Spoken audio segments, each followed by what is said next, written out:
All right, I'm the Flat Rate Master, and today we're talking YouTuber problems. I had a, not super interesting case study, but it would have been a good video to show my diagnostic process on a car. Cut and dry diagnostic, would have been easy to show, easy to demonstrate, and it would have been a good video. At least I thought so. Long story short, coil driver in the PCM failed. Sat here all day. I diagnosed it in the morning. Customer was trying to decide on, whether or not to put a PCM in it and, new coils. And so like 5 o'clock rolled around. I'm like, great.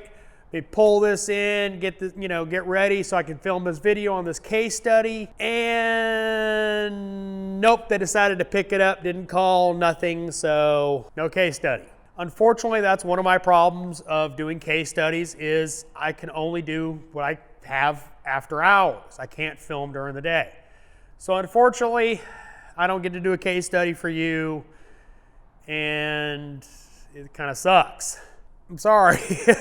It's kind of the nature of the beast. I don't have anything to do a case study on if I don't have a car to do it on. And, I could do the like I did with the BMW, but I wanted to do it more for the process more than the actual repair or diagnosis, because it was an escape.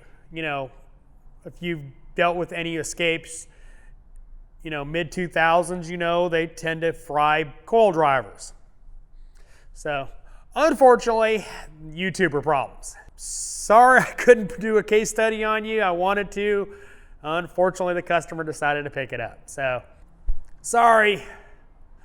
Thanks for watching. I am the Flat Rate Master.